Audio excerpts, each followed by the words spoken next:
Chapter 1. Symmetry. The Universe in a Snowflake.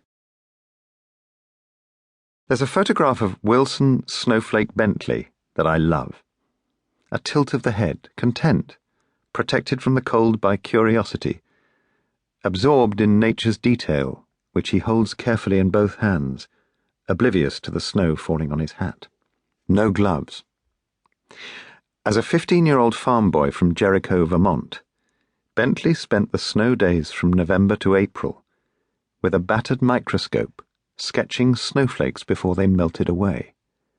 Frustrated by their transience, too short-lived to capture in detail, he began experimenting with a camera, and on the 15th of January 1885, he took the first ever photograph of a snowflake.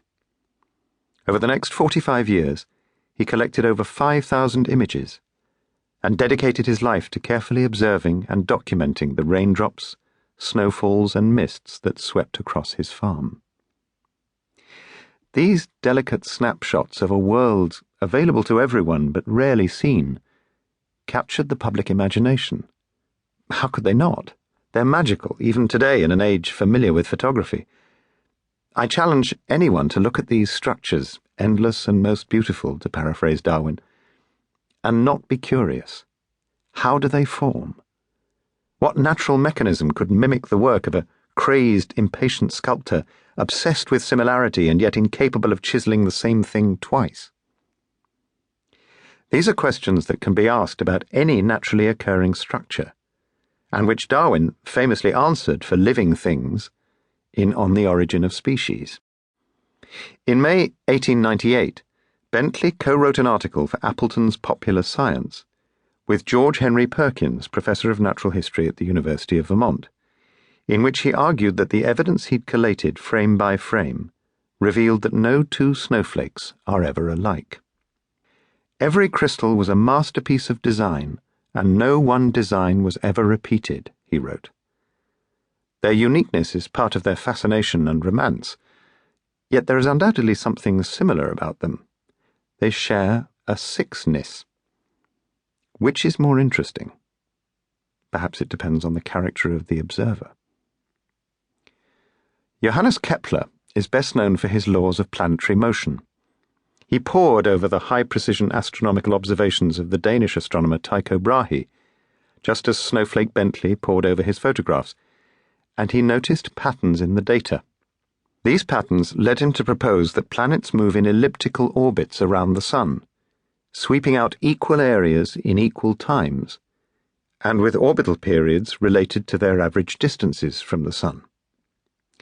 Kepler's empirical laws laid the foundations upon which Isaac Newton constructed his law of universal gravitation, published in 1687, arguably, I would say unarguably, but one has to keep argumentative historians happy, the first modern scientific work. In December 1610, shortly after the publication of two of his three laws in Astronomia Nova, Kepler was walking across the Charles Bridge in Prague through the Christmas dark when a snowflake landed on his coat. The evident structure of the elegant, white, near-nothing interested him, and he wrote a small book entitled On the Six-Cornered Snowflake.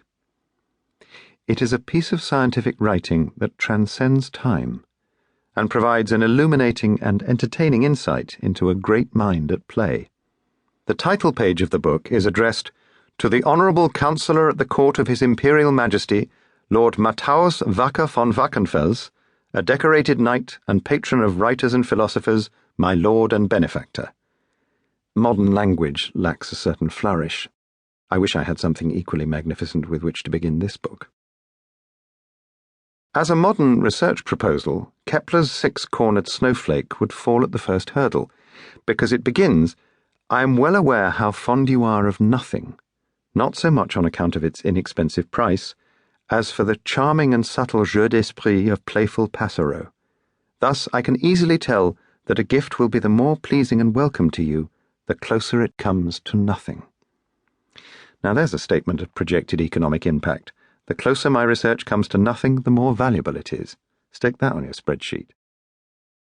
Kepler doesn't succeed in explaining the structure of snowflakes. How could he?